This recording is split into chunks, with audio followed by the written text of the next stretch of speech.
जो टिकट वितरण था ठीक नहीं हुआ। जी जी। अगर वो ठीक होया था तो 7 सीट हम जीत जाते। ये बोलते हैं कि ये BCA है, ये अपना राजबब्बर, जी जी। लेकिन ये तो हरियाणा का तो नहीं है ना। जी जी। किसी हरियाणा के BCA को टिकट दे देते, यहाँ से अगर देनी थी BCA को टिकट देनी। दान सिंह की बजाय श्रुति चौधरी अगर लड़ती तो ज्यादा मजबूत रहती। इसमें तो कोई दो राय नहीं है। और फिर गुड़गांव में ये बात लागू नहीं होती कि कैप्टन यादव चुनाव लड़ते तो ज्यादा बेहतर परिणाम आ सकते थे। मैं 1 लाख से जीता। किरण चौधरी जी ने जो फैसला लिया है, जल्दबाजी में लिया है, मैं उनके फैसले से बिल्कुल भी सहमत नहीं हूँ। आप सुरजेवाला और कुमारी शैलजा के साथ आगे की राजनीति बढ़ाएंगे? मेरा किसी भी ग्रुप में जाने का इरादा नहीं है और ना मैं असेंबली का चुनाव लड़ूंगा। मैंने पहले ही मना कर दिया। इनको भाजपा की तरफ मैं तो कभी नरम हुआ नहीं, सांप्रदायिक ताकतों से हमेशा लड़ाई लड़ी है और आज भी मैं आपको कह सकता हूँ कि मैं कांग्रेस से तो बाहर जाऊंगा नहीं।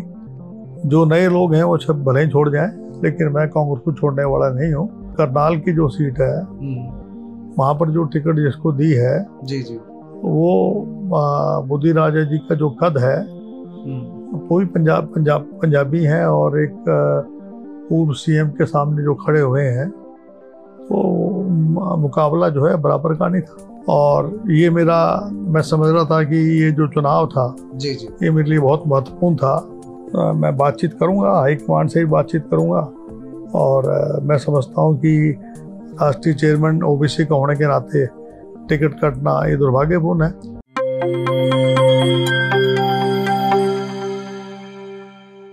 दोस्तों, सादर अभिवादन। मैं हूं महेश कुमार वैद और आप देख रहे हैं NJP हरियाणा। आज हमारे साथ मौजूद हैं कांग्रेस के senior leader captain Ajay Singh Yadav. ना किसी परिचय के मोहताज हैं, कांग्रेस में इनका अपना एक स्थान है। कांग्रेस OBC विभाग के राष्ट्रीय चेयरमैन हैं। पिछले कई दिनों से कांग्रेस को लेकर के, कांग्रेस संगठन को लेकर के इनके बयान भी आए हैं। कैप्टन साहब से उन बयानों पर भी चर्चा करेंगे, लेकिन हमारी चर्चा सबसे पहले तो कैप्टन साहब आपको समय दिया उसके लिए धन्यवाद। NJP को समय दिया। और दूसरी बात यह कि आपने NJP से जो पहला इंटरव्यू किया था, मैं ये बताना चाहूँगा, आपकी भविष्यवाणी तो पता नहीं आपकी जीप पर क्या सरस्वती बैठी थी। आपने बताया था 50 से 75 हज़ार के बीच जीत हार होगी, चाहे किसी की भी हो। तो आपकी भविष्यवाणी वो सही, क्या आकलन किया था, कैसे मूल्यांकन था? नहीं, वो तो मैंने आपको, मेरा तजर्बा है 38 साल का और जातीय समीकरण को लगा के, और मैं समझता हूँ कि इस प्रकार के हालात थे जो संविधान को लेके मुस्लिम मतदाता थे, जाट मतदाता थे, तो उसको मुझे लग रहा था कि जो है जातीय जो समीकरण है वो जो है कांग्रेस के पक्ष में दिख रहे थे। लेकिन क्योंकि राजबब्बर जी जो हैं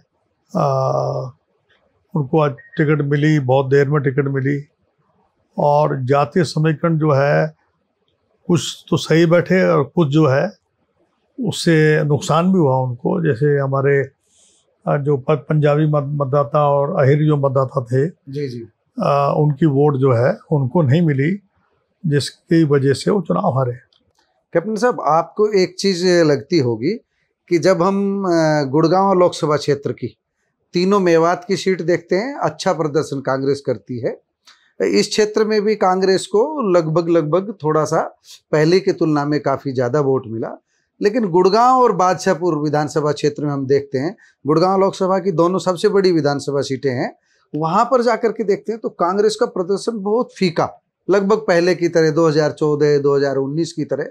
अगर वहाँ कांग्रेस सुधार कर पाती तो शायद रिजल्ट कुछ और होता। गुड़गांव बादशाहपुर में फीके रिजल्ट का क्या कारण मानते हैं आप?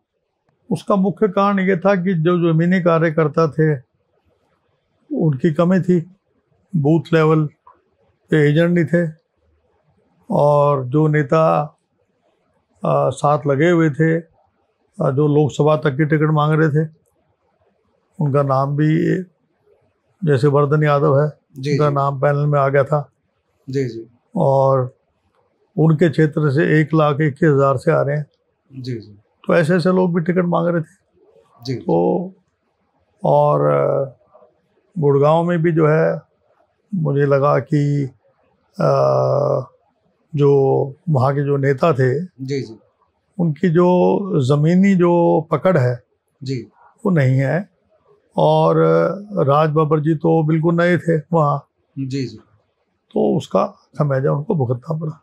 तो कैप्टन यादव तो सीनियर लीडर हैं, आप जो संगठन स्तर पर कमी महसूस करते हैं, पिछले 10-12 साल से ही कांग्रेस का संगठन नहीं बना है। पहले अशोक तंवर रहे, फिर कुमारी शैलजा आई, फिर अब उदय भान है। आखिर संगठन बनाओगे कब, कौन बनाएगा, क्यों नहीं बन पा रहा है? तो राष्ट्रीय चेयरमैन ओबीसी का बना रखा है जी जी। और हमारा हर प्रदेश में ब्लॉक लेवल तक हमारे अध्यक्ष भी हैं, जिले के अध्यक्ष हैं।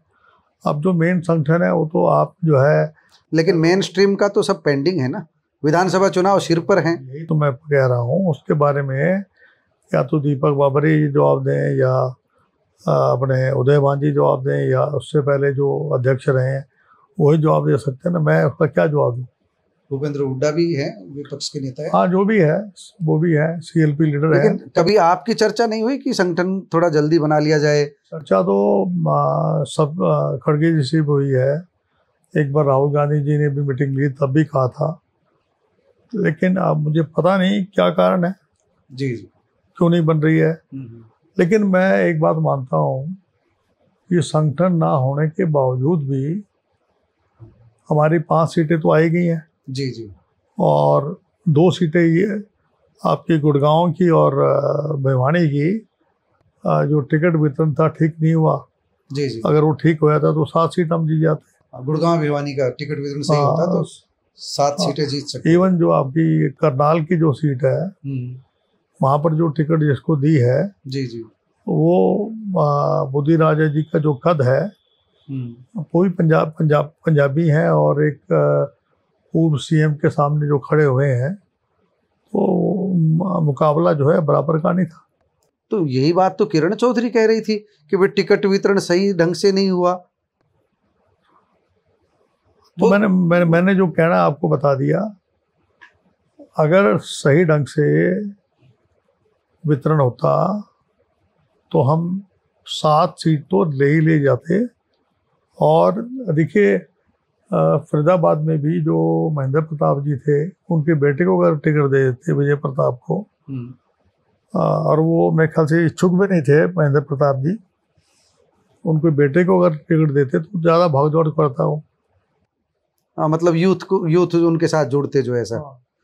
तो अभी हम एक बात करते हैं, जो एक गुट कांग्रेस में जो बना हुआ था, एसआर के गुट, उसमें से के बाहर हो गया है और अब दोबारा चर्चा चल रही है। मैंने आपसे पहले मैं पूछ रहा था तो आप बोले कि मैं बात करूंगा इस विषय पर।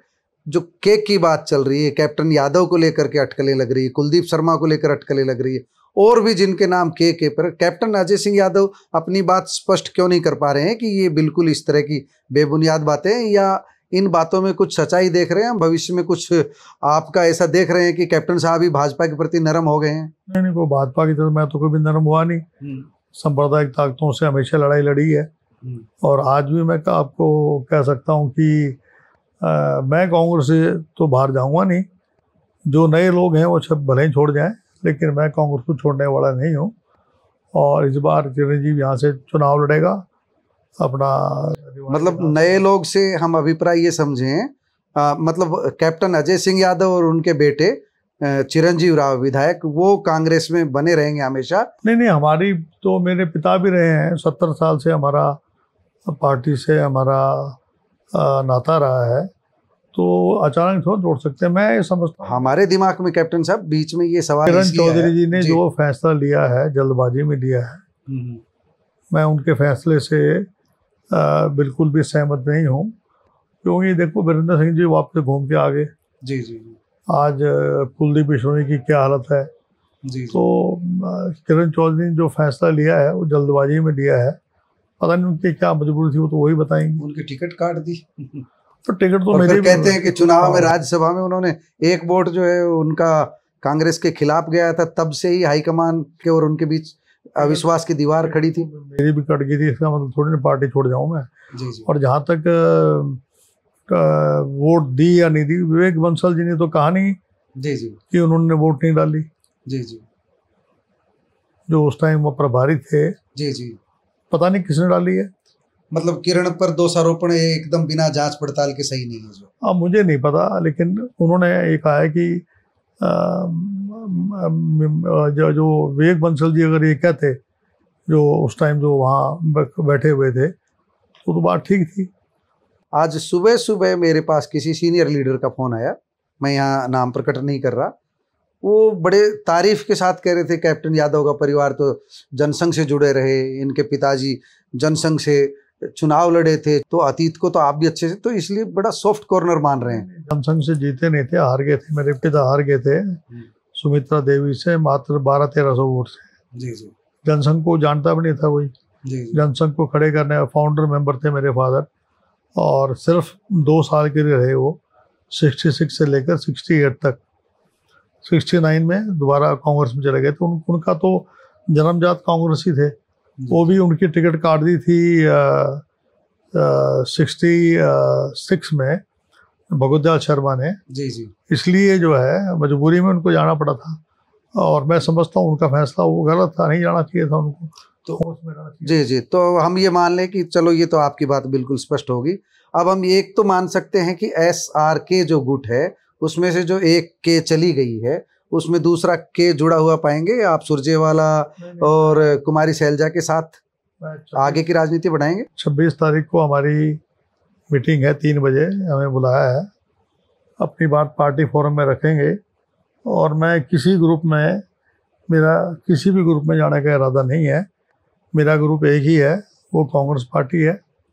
सोनिया गांधी है, राहुल गांधी है, मल्लिकार्जुन खड़गे हैं, और मैं किसी ग्रुप में पढ़ना नहीं चाहता हूँ। ना मैं असेंबली का चुनाव लड़ूंगा, मैंने पहले ही मना कर दिया। मुझे कई लोग कह रहे थे कि आप चुनाव लड़ लो, वहाँ से लड़ लो, मैंने मना कर दिया है। और ये मेरा, मैं समझ रहा था कि ये जो चुनाव था जी जी, ये मेरे लिए बहुत महत्वपूर्ण था। और इस बार टिकट मिलती तो आखिरी चुनाव रहता नहीं, आखिरी तो पता नहीं, कल का नहीं पता कल क्या होगा। जी जी। तो इससे मैं काफ़ी आहत हूँ, लेकिन मैं समझता हूँ कि आदमी को दुख और सुख जो है ये एक प्रकृति की वो है, देन है जो आते जाते एक नियम है। कभी छाया आती है, कभी धूप आती है, तो देखते हैं आगे क्या होता है। और मैं बातचीत करूँगा, हाईकमांड से भी बातचीत करूँगा, और मैं समझता हूँ कि राष्ट्रीय चेयरमैन OBC का होने के नाते टिकट कटना ये दुर्भाग्यपूर्ण है। तो आपको लगता है OBC को पूरे देश में राष्ट्रीय स्तर पर, राहुल गांधी बार बार OBC की बात करते हैं, और दूसरे नेता भी, मल्लिकार्जुन खड़गे भी OBC और SC की बात करते हैं। इन चुनाव में हरियाणा में और राष्ट्रीय स्तर पर आपका कद जो है, आप राष्ट्रीय चेयरमैन है OBC विभाग के, राष्ट्रीय स्तर पर हम आपसे जानना चाहते हैं, राज्य स्तर पर भी जो जानना चाहते हैं, जो कांग्रेस ने टिकट वितरण किया उसमें OBC को जो प्रतिनिधित्व दिया गया, जो टिकटें दी गई, कैप्टन यादव उनसे संतुष्ट हैं? मैं कतई संतुष्ट नहीं हूँ। और अगर जो है टिकट वितरण ठीक होता, OBC के लोगों की भागीदारी और ज़्यादा होती, तो और भी सीटें आनी थी। तो हरियाणा में अब चुनाव में और ज़्यादा होता तो जो हरियाणा में तो OBC की सीट, ये बोलते हैं कि ये BCA है, ये अपना राजबब्बर। जी जी। लेकिन ये तो हरियाणा का तो नहीं है ना। जी जी जी। किसी हरियाणा के BCA को टिकट दे देते, यहाँ से अगर देनी थी BCA को टिकट देनी थी। और दान सिंह जी को टिकट वहाँ से दे दी, भिवानी महेंद्रगढ़ से, वो भी। तो ये आप मानते हैं दान सिंह की बजाय श्रुति चौधरी अगर लड़ती तो ज़्यादा मजबूत रहती? इसमें तो दो राय नहीं है। जी जी, दो राय नहीं हुई वो। और फिर गुड़गांव में ये बात लागू नहीं होती कि कैप्टन यादव चुनाव लड़ते तो ज़्यादा बेहतर परिणाम आ सकते थे? मैं 1 लाख से जीता। जी जी। आप देखिए, चिरंजीव को 45,000 वोट मिले थे MLA के चुनाव में जब जीता यहाँ से। जी जी। अब जो है एक तो खुद के लिए टिकट वोट मांगना, जी जी, एक दूसरे के लिए वोट मांगना, 60,000 वोट मिले। और जो 30 का शॉर्टफॉल हुआ है वो इसलिए हुआ क्योंकि जो यादव मतदाता थे या मेरे हल्के में करीबन 70-75 हज़ार यादव हैं। तो आप विधानसभा चुनाव लड़ेंगे नहीं, लोकसभा के लिए आप अभी कुछ कह नहीं रहे हैं। हम ये नहीं मान सकते कि 2029 जब आएगा या आगामी चुनाव जब भी कभी होंगे लोकसभा के, हम कैप्टन यादव को एक टिकटार्थी के रूप में नहीं देखेंगे? परिसीमन नया होगा जी, 26 में परिसीमन होगा। जी जी। उसमें देखते हैं कौन से हल्के कहाँ मिलते हैं। मतलब कैप्टन यादव पलायन नहीं कर रहे हैं ना, दावेदारी तो मजबूत रहेगी ना। अभी तो मैं 67 ईयर का हूँ मैं जी। तब 72 का हो जाऊंगा। अगर सेहत अलाउ करेगी तो लड़ लेंगे। आपने कैप्टन अजय सिंह यादव की बातें सुनी, पूरी बातें इन्होंने बहुत साफ गोई से स्पष्ट की है। कांग्रेसी इनके पिताजी थे, कांग्रेसी ये हैं, कांग्रेसी इनके बेटे हैं। इनके भाजपा में जाने की जो चर्चाएं चलाई जा रही या चल रही है वह निरी अफवाह है, उनमें कोई दम नहीं है। कैप्टन यादव का यह भी कहना है कि मौका मिला तो वह फिर लोकसभा के लिए तैयार मिलेंगे, लेकिन ये पार्टी पर निर्भर है। ओबीसी को जो प्रतिनिधित्व अब तक मिला है टिकटों में, उनसे अभी ये संतुष्ट नहीं है। हाईकमान से बात करेंगे, पार्टी फोरम पर अपनी बात रखेंगे। कैप्टन साहब, आपने समय दिया, आपका बहुत बहुत धन्यवाद।